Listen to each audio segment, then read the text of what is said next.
Welcome to Wisdom from the Mountain, a podcast about intuition, spirituality, and following your path. I'm your host, Tara Alexandria. I'm a psychic medium, intuitive guide, and healer. I'm here to support you to live from your intuition and find true healing and authentic growth. Thank you for being here and for your willingness to live your best life, for yourself and for the world around you.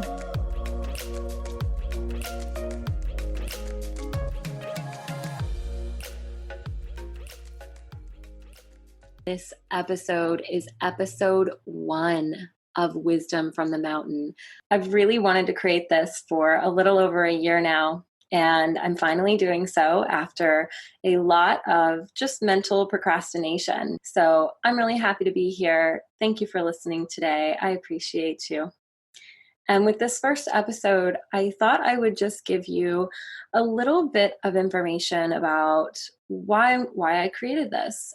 So for me, all of us are on this spiritual journey, every single one of us.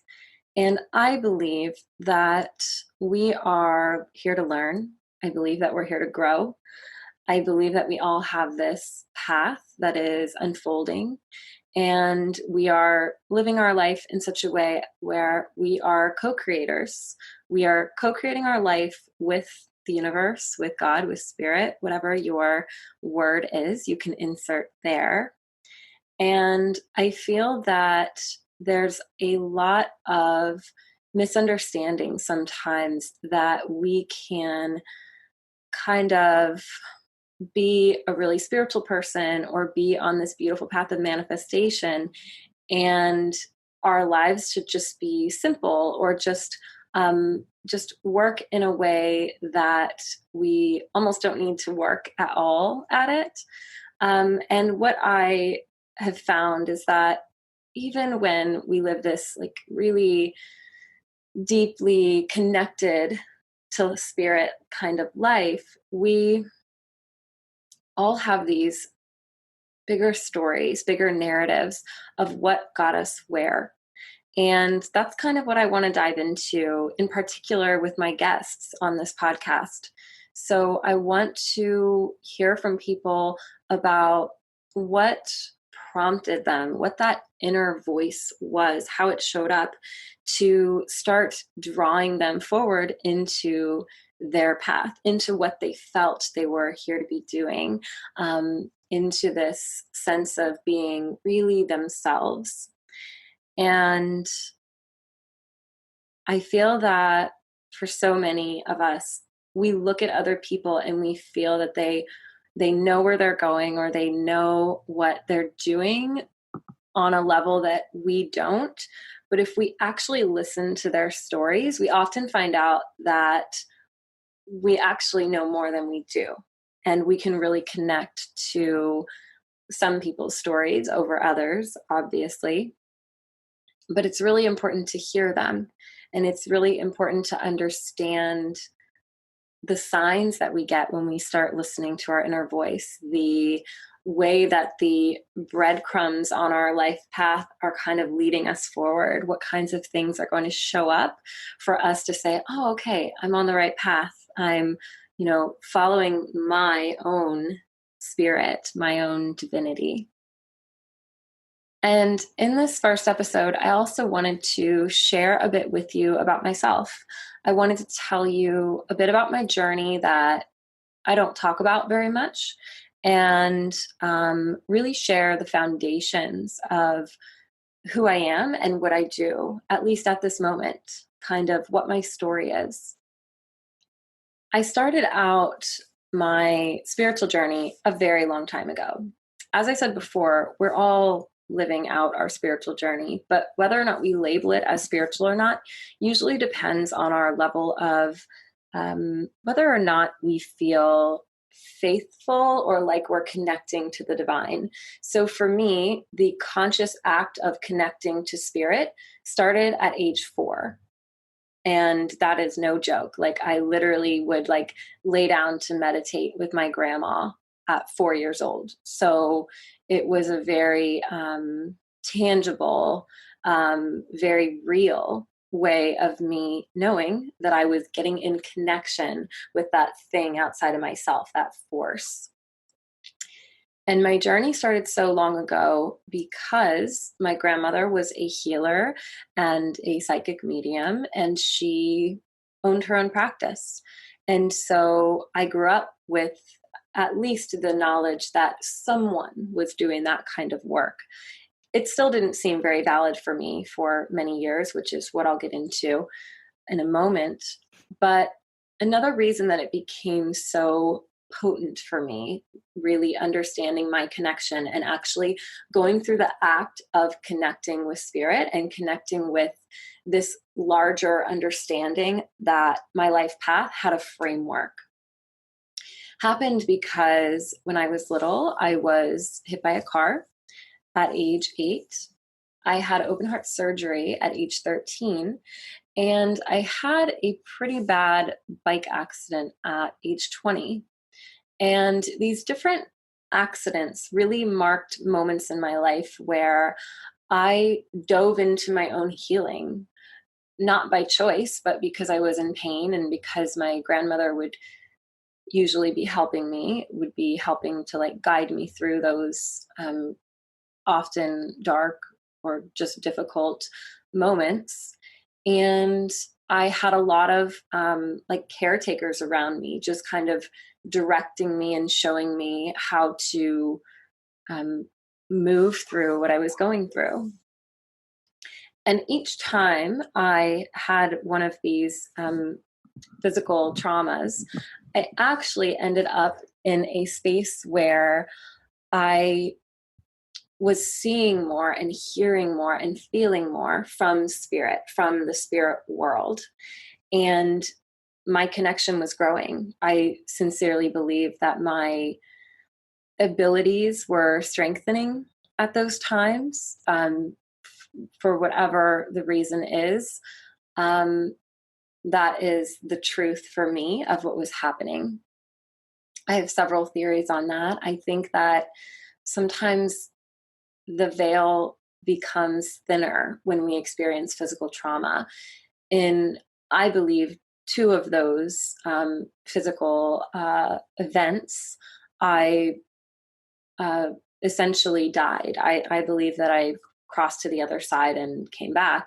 And so in across cultures for shamanistic beliefs, it's believed that a shaman is not a shaman because of their lineage generally, but because of their experiences, because they cross over in some way and then come back, and therefore the veil for them is something that they have a bridge through so that they can kind of reach into spirit and feel and hear and see into spirit and get the answers that so many of us need to be brought onto this side. So that's just a little bit of what I believe about why those physical events happened to me. And I will say that it's been a bit of a journey to move away from the idea of the wounded healer. And if you're familiar with the idea of the wounded healer, it's simply that the wounded healer becomes a healer because of their experiences, because of their crossing over, or because of their pain, they then know how to heal. I don't want to carry that belief that in order to heal, we must be hurt, or in order to create, we must have pain. But I don't disbelieve that those events in my life were huge catalysts for why I came into my abilities at a very young age, and probably could have been doing this as work at a very young age. But nonetheless, I did not move into working in this way. I really pushed it away from me. I really felt like I couldn't tell people that I thought I was psychic. I thought that they would think that I had some kind of a mental problem, and there was a lot of fear there. And I didn't even realize that it was fear. I couldn't have labeled it as that. I just wanted to keep it quieter and to myself. And maybe I would discuss that I was spiritual with some of my friends. But it took a long time for me to be like, yeah, I'm a healer. I'm a psychic medium. I can talk to the other side. And what really started to move me along my path, in my opinion, when I say this, I simply mean into the work I'm doing now and into what I feel is most aligned work for me, most aligned processes for me, ways of being, and ways of serving the planet, ways of showing up in my strongest abilities. So that's what I'm really specifically referring to, because as I said before, I believe we're all always on our path, even when we're making, quote, wrong decisions, or we are just in a space where we're like, I really am not enjoying where I'm at. We're probably still on our path. We're probably still learning something. And learning those lessons is what then moves us into what we really feel that we should be doing or that we want to be doing. So as I left high school, I had this deep belief that I needed to have a normal job, normal life, according to just the basic blueprint that I had been shown my whole life, that I had seen in society. And it really bothered me, even imagining having that kind of a life. But I would tell myself, like, just make the most of it. Like, you can, maybe kind of be the person you want to be for a little while, and just get through a typical life. And so I studied things in college that really interested me. I studied art, I studied religion, I studied international studies, which is like sociology, a little bit of politics. And those really opened up my world. But at the end of college, I was just feeling like everything I had studied, I didn't want to do anything with. And what I ended up doing was I felt this really deep call inside of me to travel. And I believe that travel is one of the highest and most important parts of my own path. I don't know why, but I just think it's important for my own soul's development. And so I decided to travel to Spain and to finish up the Spanish minor I was working on. But as soon as I started enrolling in that and looking at that, I realized through, guidance counselors and things, that if I just went to Mexico the following year, I would actually have a Spanish degree, because I'd really filled out a lot of the requirements. And to me, that was like spirit had been leading me the whole time toward completing my degree in this way. But it was this really magical, synchronistic thing that just showed up at the right time so that I could kind of pivot my path and go in a different direction that felt more fulfilling to me. So I traveled a bit, and at this time of my life, I was still seeing my regular tarot reader, who I see once a year, every year. She lives in New Orleans, and I've never been to New Orleans, but she works at an event in Ohio every year, and my mother and I go to see her.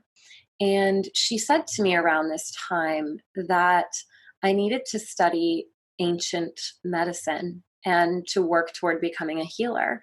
And I was really shocked and really like, I'm not going to do that. You have to be like 55 years old to be a healer, because that was the belief I was carrying inside. My grandmother didn't really move into her healing work until she was about 50. And she mentioned acupuncture and meridians, and I was kind of like, okay. And about 6 months later, I saw another psychic. And I've never been like psychic crazy. Like I need to go see a bunch of psychics all the time to figure out my life. I went to see them because I needed to see myself. I needed to see someone reflecting back at me what I was capable of. And I knew I was capable of what they were doing. I just wasn't able to enact it. I wasn't able to claim it as my own and to say, yeah, I can be that person. And so about 6 months later, I saw a psychic who said, you need to study acupuncture and like food medicine. And I was like, this is so wild. Like, two people in the same year have told me this. This is so interesting. So I started looking into it and getting it for myself, for my own physical health. And I loved it immediately because of how it made me feel, because of how it shifted the pain levels in my body. I had really high pain levels for many, many years after my all my different physical traumas. So I'm sure that I will talk about that another time. So I will not linger over that. I will just say that I was in pain and that it helped me a lot on, of course, that physical pain level, but this really led into emotional changes that I didn't even know I could experience, because I didn't know that a lot of my emotional problems were from my physical pain. I did not have that level of understanding at that time. And so this beautiful alignment was happening for me, where I knew that I needed to go study acupuncture. I could feel that these people were right, that were counseling me around this. And so I finished up my degree in Spanish, and I started preparing for my master's degree. I started preparing for where I would go and how I would be in that space, because I went through different relationships before actually leaving for California, which is where I eventually decided to go to school in Los Angeles. And what was really amazing was that my life was kind of messy before I got to acupuncture school. And I didn't know that. I didn't realize that. I had no sense of the bigger picture of my life most of the time. I didn't have a sense of myself and my own body and the healing that I needed. I was very kind of just lost in this sense of, I just had this one pointed focus of ambition of where I needed to go next. And that was all that was driving me forward. It was the only force that was really moving me, which is fine sometimes. But the reason that it's so amazing to me is because as soon as I got to school, I basically discovered meditation. It was not a conscious choice. It was not like I was like, I'm going to start a meditation practice now that I'm in LA. It was this class that I signed up for that was focused on women's health. And it was a form of Qigong called Jade Woman. What I found in this practice, this is a physical movement practice for those of you that don't know. So I had no idea what Qigong was. Qigong is sort of like Tai Chi, which is a very, Tai Chi is like a slow movement art form, and it is the basis of martial arts. They say in martial arts that if you practice Tai Chi or Qigong, you will be so strong because your chi becomes concentrated, becomes so strong that it doesn't matter what size you are or what your, I guess, musculature is. It's the strength of the chi that you are cultivating, the energy that you're cultivating, that is spiritual energy. And so it is the basis of martial arts. It wasn't necessarily originally for health in my understanding. It was almost more for strength, because if you know anything about like ancient Chinese society, it was a militaristic society. So everything was really based around the army. It was all based around the ideas of being strategic, of being capable of being the best. And so Qigong, many Qigong forms have been lost throughout the past many hundreds of years, of that form of practice dying out, because they were created for families or communities that would keep the secrets of Qigong, of their styles of Qigong. So I actually felt really lucky to learn this incredible art form from a woman named Helena Zhang in Los Angeles. And Jade Woman Qigong is all about the health of a woman's body. It's all about the health of the blood in the body and the health of the heart organ in Chinese medicine, and something called the Shen. Those of you that have been with me for a long time will remember that I talk about the Shen a lot. The Shen is the mind spirit, and the mind spirit in Chinese philosophy resides in the heart. And if you remember from my story earlier, I've had open heart surgery. So my actual heart has been cut open.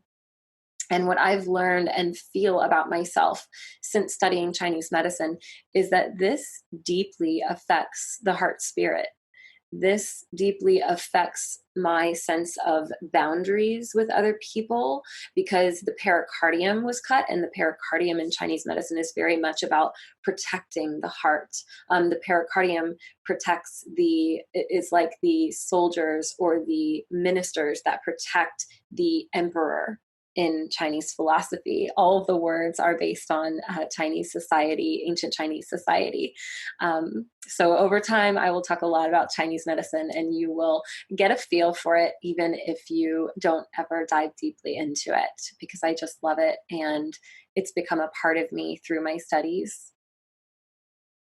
So this practice was essentially rebuilding my heart. It was rebuilding my spirit. It was rebuilding my connection with myself, because Qigong is a meditation. It might not be labeled meditation in all spaces, but it is meditation.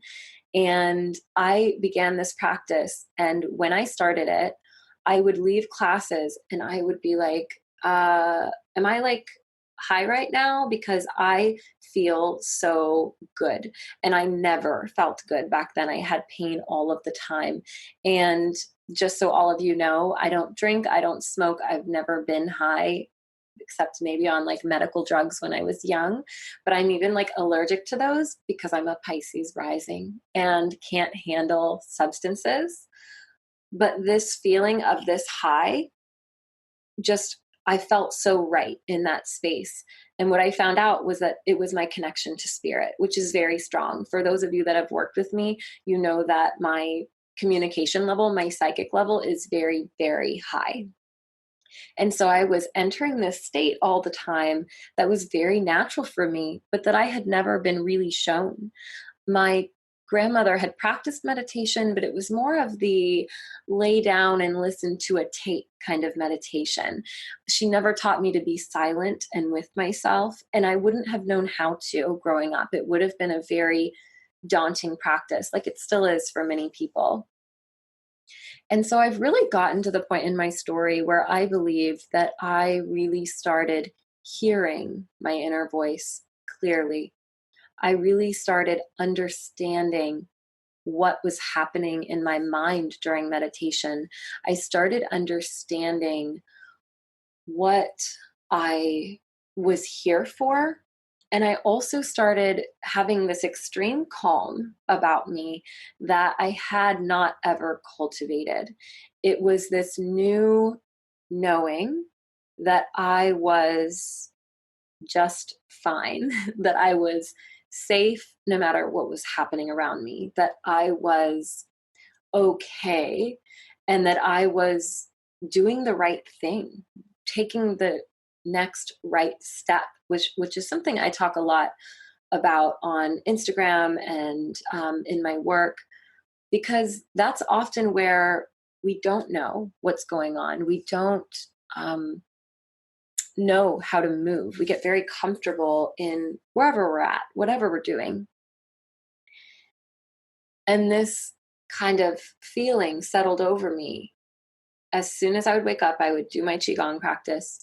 It was about 45 minutes to an hour every single day. And then eventually I committed to an hour-long practice for a year and a half. The reason I did this is because I was actually prescribed 3 years of it for an hour and a half in order to heal from my heart surgery. A Qigong master kind of gave me that prescription.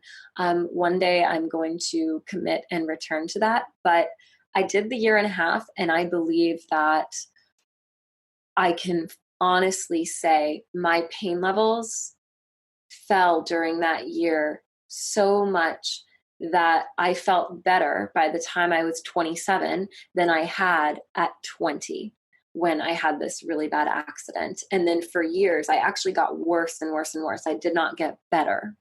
So that's really what I wanted to share with you today, is kind of everything that led me to this point of when I started to be able to hear my inner voice and how. I do want to make something really clear here, because I think that it's really easy for people to say, well, just meditate and just, get in connection by doing what everyone else is doing. I don't necessarily think that's the way. Maybe I could be wrong. I could be so wrong right now. But the reason I want to make this distinction is because I think there are many ways to get into the flow of our life and feeling like ourselves.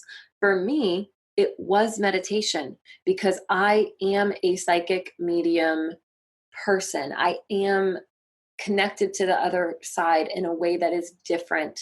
And meditation is getting close to that side and sitting in that space of being connected to spirit.